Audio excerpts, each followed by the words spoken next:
We're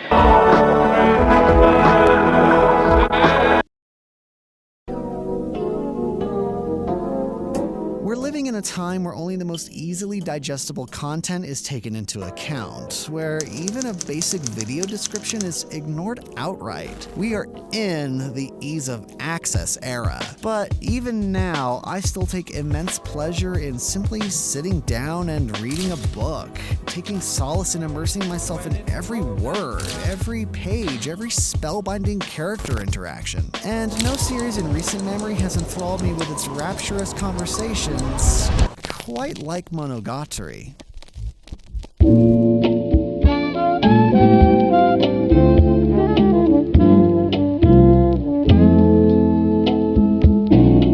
And that's in large part due to the fantastic writing found within its pages, thanks to author NisiOisN. Acerbic, witty, and oftentimes downright hilarious, he's constantly playing with expectations, weaving suspense and humor together into a wonderful amalgamation. But where his real strengths lie is in one specific aspect of his writing. This line, either exactly as written or changed up to match a different POV, presents itself at the end of every single tale in the series. But really, it was that word right there.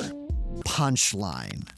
That evokes a certain feeling, right? The conclusion ultimately is funny, but it's also unexpected. It causes a shift in our entire understanding of the initial and primary conclusion of what happened at the end of the tale. And look, okay, it's a humorous twist, and Isen does this shit every single time, and he always subverts my expectations.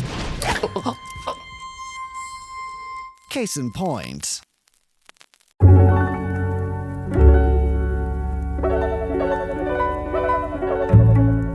The obvious interpretation is that Senjigahara's weight, both literally and emotionally, is restored to her upon the defeat of the crab god. Yet, right at the last moment, in the epilogue, Araragi steps on the scale and oi oi.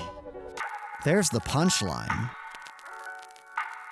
As a result of helping Senjigahara, Araragi now shares that weight. He literally gains some, and we come to see that Senjigahara eventually falls for him. And emotionally, he's gained weight from helping someone he wasn't remotely close to.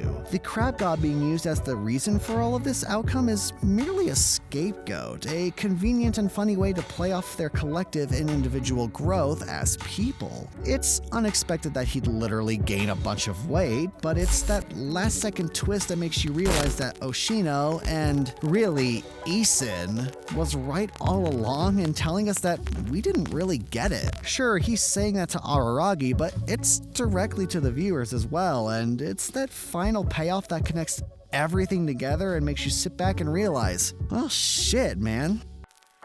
They got me. That was good. Unless I'm the only one that does that. Anyway,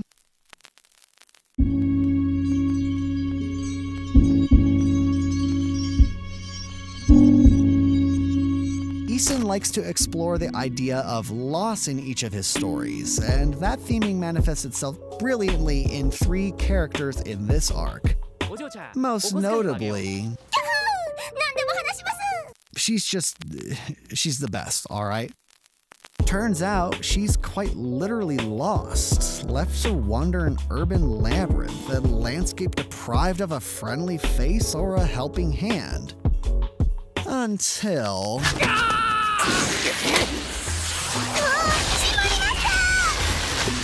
After a long day full of meaningful conversations, Hachikuji is ultimately returned to a home that no longer exists, where the initial twist is... Turns out Araragi's been chit-chatting with someone that only he and Hanekawa could see. Interesting. Again, key word here, Hachikuji is lost, and once she's been brought to where she was intending to go all along, she vanishes, only to pop up again the next day.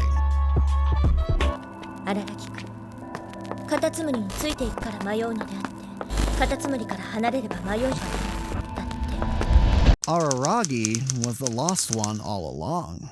and Hachikuji's momentary disappearance is merely a reflection of his mental state. After talking to her and Senjugahara all day, after getting some stuff off of his chest, he eventually returns home and all is well. However, even though he isn't lost anymore, he's very much still meandering through life. Sure, he's returned home as well, he's not literally lost anymore, but mentally, emotionally, he's very much still in a fog that will take quite a bit more time to disperse. He still feels poorly for how he interacts with his family, and feels guilt about his progress post-middle school. Their conversations explicitly outline these underlying fears and concerns.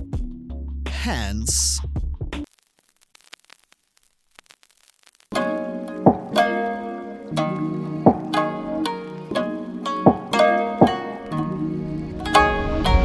violence is another motif that, much like the levels it reaches, pops up wildly and even unexpectedly, and it makes quite the proper introduction following the events with our favorite lolly. Speaking of introductions, we see yet another in this arc in the form of Kanbaru, who's, a very sane and in control of their life individual. Her murderous intent, while not initially clear, is certainly potent, manifesting in the corporeal form of an odd monkey arm. Turns out this isn't a coincidence. Kanbaru wished upon a rainy devil, granting her this bizarre appendage. The wish in question, in truth, it's merely a nice way of phrasing her desire to kill the one person standing in her way of love. To make the problem go away, then, Araragi just needs to die.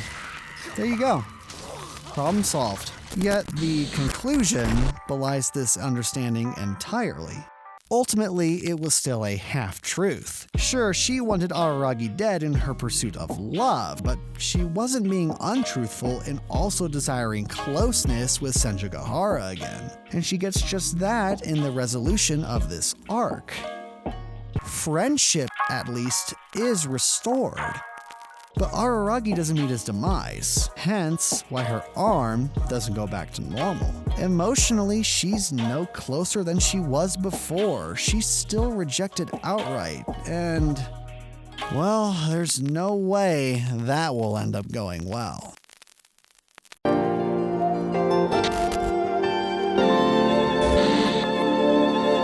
Ison's phrasing is always interesting, and every conversation, monotonous or otherwise, holds far more weight than you'd expect. He's clearly a master of his craft, and it's not just due to his prodigious output. No. It's down to precisely these setups, these punchlines that illuminate both Araragi and us, the reader, the viewer, to something even more potent. Ultimately, I love what he's actually getting at. He calls it a punchline because it is humorous, no doubt about that, but really, it's about being able to smile and laugh at the ways in which life will throw you curveballs, and how we're all forced to recognize our faults in order to grow as people. There's a real emotional weight behind every story and every setup, and it speaks to how even amidst all of the amusing discourse and creepy fake-outs, Monogatari is about finding humor in all of life's trials. And it makes me appreciate Ison even more for how delicately he's continued to try and teach everyone via his writing. And everyone's always learning, so slow it down, take it all in, and... Look at Yatsuki's feet.